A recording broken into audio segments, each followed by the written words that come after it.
Hey Reddit, this is a pretty long and complicated story, so buckle up.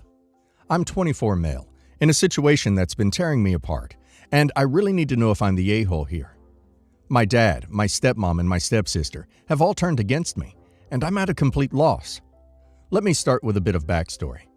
My mom passed away when I was 10 years old, and it was just my dad and me for a few years.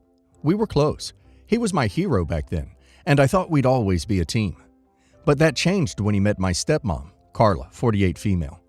Carla had a daughter from a previous marriage, Sophie, 26 female, and they moved in with us not long after my dad and Carla got married. Things changed almost immediately.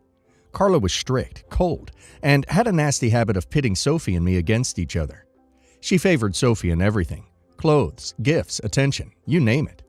Sophie was the golden child, while I became an afterthought. My dad, who used to be so loving and supportive, started taking Carla's side on everything. I felt like I'd lost both my parents overnight. Carla insisted on treating Sophie and me the same, which sounds fair on the surface. But what it really meant was treating me worse to make sure Sophie always felt like the star. She'd make me do chores while Sophie got to go out with friends. Or she'd buy Sophie brand new clothes and tell me I had to make do with hand-me-downs. My dad, who used to have a spine, suddenly seemed incapable of saying no to anything Carla wanted. When I was 18, my maternal grandparents passed away. They left their house to me in their will. It's not a mansion, but it's a nice modest home in a quiet neighborhood. Just perfect for someone my age starting out in life. I was incredibly grateful, and it felt like a final gift from them, knowing I'd have a secure place to live and build my future. For a while, things were good. I went to college and stayed at the house. It became my sanctuary, a place where I didn't have to deal with Carla's constant criticism or Sophie's whining. I could finally breathe. I finished my degree last year and landed a decent job. I was settling into a routine and starting to feel like I was getting my life on track. But then, a few months ago, my stepsister Sophie announced she was pregnant. She's been dating this guy, Mike, 27 male, who, to put it kindly, doesn't seem to have his life together. He's unemployed, and Sophie's been supporting him with money she doesn't have. They're living with Carla and my dad, who are less than thrilled about the arrangement, especially since Mike seems to be in no hurry to find a job or contribute financially. About a month ago, my dad and Carla came over to my house unexpectedly. They sat me down and said they wanted to talk about family matters. I was immediately on edge, because that usually means they want something. My dad, who looked uncomfortable the whole time, let Carla do most of the talking. She started with a long speech about how families need to support each other and how Sophie was in a delicate condition and needed a stable place to live now that she was expecting. I listened, not sure where this was going, until Carla finally dropped the bomb. They wanted me to move out of my house so Sophie and Mike could move in. I was stunned. This was my house, the one my grandparents left to me. Carla kept talking, saying how it was only fair since Sophie was going to be raising a child and needed the space, and I was just one person who could easily find an apartment or even move back in with them. I couldn't believe what I was hearing. I told them flat out that I wasn't going to give up my house, that it was mine, and I had no obligation to give it up for Sophie. Carla's face turned red, and she started yelling about how selfish I was being, how I was letting my stepsister and her baby be homeless, and that I was tearing the family apart. After I refused to give up my house, things got even worse. My dad, who had been silent during most of Carla's rant, tried to reason with me. He said it was only temporary, just until Sophie and Mike could get on their feet.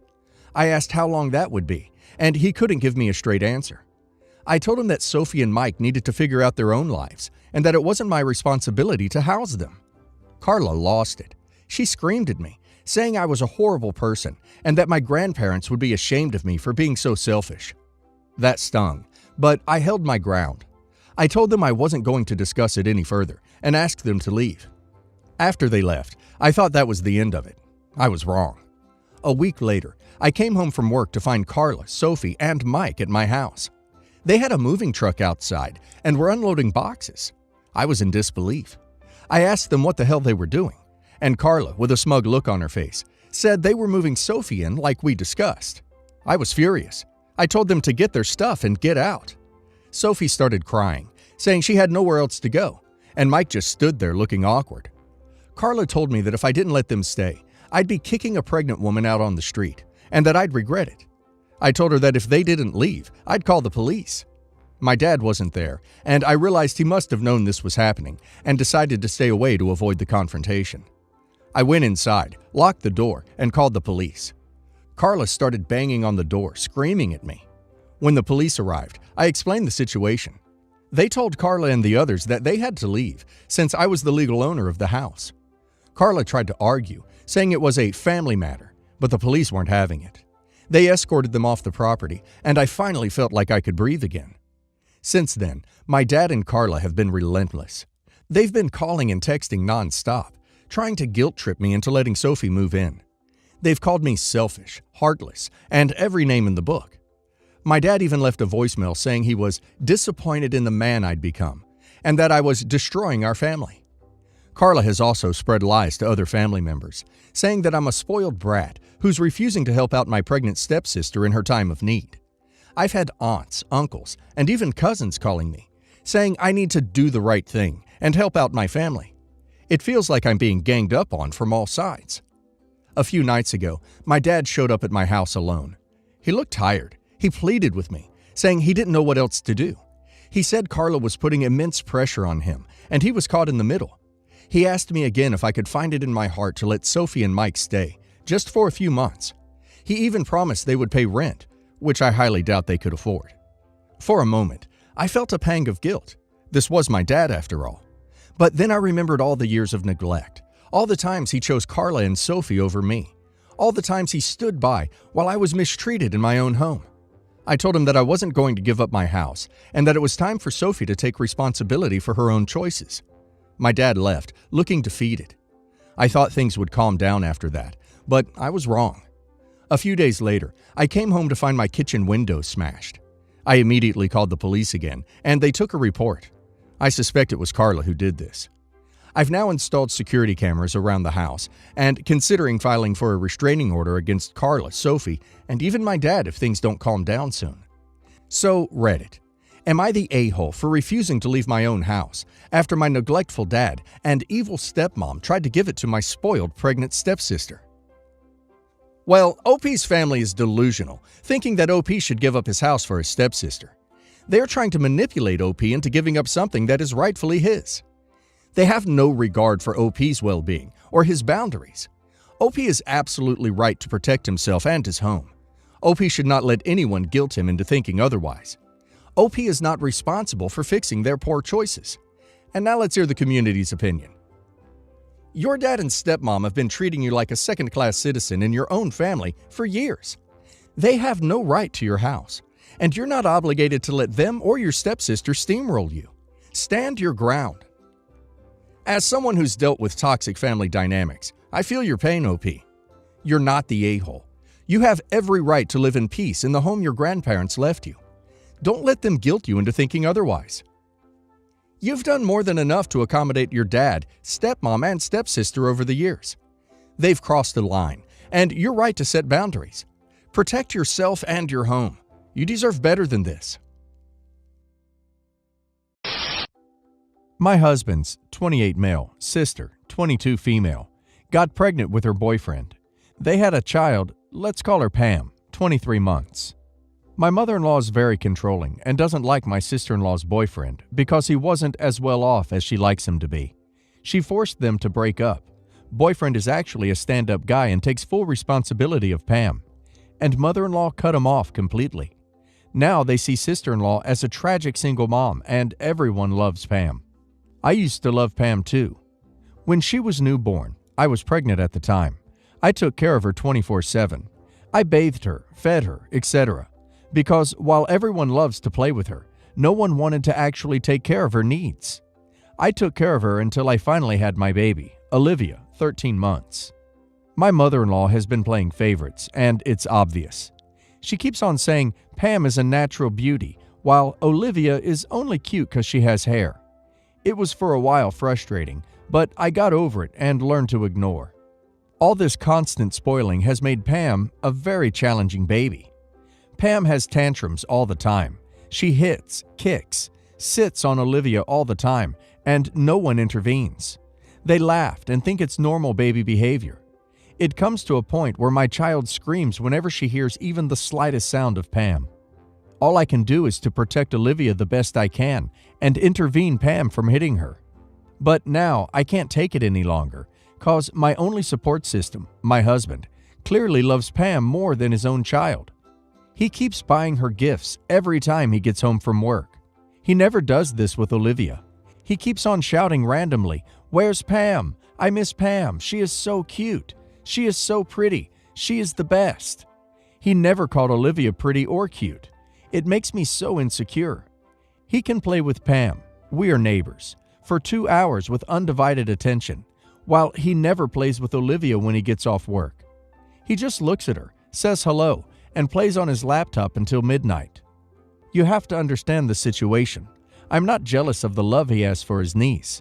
It's his behavior towards his own daughter that I'm scared of. Whenever Olivia tries to do something, he just says Pam can do it better. When Olivia called him Papa, he just shrugged, while I remember he cried when Pam called him Poppy for the first time. I exploded this morning finally because of all the feelings that I've been bottling up. The night before, I sent husband a picture of Olivia, smiling with her 2 teeth. There's a gap between. He said this, and I quote, "Oh, wow, we have to save up for braces." I told him no, it's normal. And then he says, "Pam's teeth are very neat." We weren't talking about Pam. Before he slept, he chanted, "Pam, Pam, Pam," randomly out of the blue. The next morning, he made up a song. Olivia has tooth gap. There's a huge gap. La la la la. So this morning while I was feeding Olivia, who has been on eating strike for a couple days, he said, "What do you think? It's easier feeding Pam, right? Pam is so smart. Find me a video of Pam eating. I want to see." I was stressed and screamed at him to shut the F up. I don't want to hear about Pam anymore. He just walked off. I can't do this anymore. I feel bad for my daughter, cause she didn't do anything wrong. I just want him to love her like he loves Pam, to give her attention. We tried deep talk a couple of months ago, and he changed for a week. Then he went back to his fangirling habit. The worst part is that I'm scared he thinks I'm psycho because I'm jealous of his love for his niece.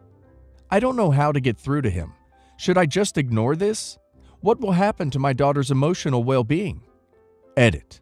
I have to clarify a few things. 1. I love my daughter. 2. Pam is definitely not his child because she is definitely from a different ethnicity. And Olivia is definitely his child because they look so much alike. 3. Yes, they come from an Asian subculture that prefers maternal bloodline. 4. Reason why I have hope. My friend's mother-in-law is a narcissist, and it took a while, but with effort, her husband now sees the toxic family dynamic in his family. Now they are stronger and can set boundaries. So I know that we can do it too. We just have to go past the denial phase of my husband. 5. Yes, I understand terrible 2 is real, and tantrums can happen. It's just whenever Pam hits Olivia. They all laugh, and they don't say stuff like, "Hitting is bad, don't hit." They encourage her, saying that she is a strong girl for hitting people. Now it has become a habit. Whenever Pam sees Olivia, she thinks hitting is playing. 6. Yes, we used to live with my husband's family. We moved out 2 months ago. Still too close for my mother-in-law to drop unannounced.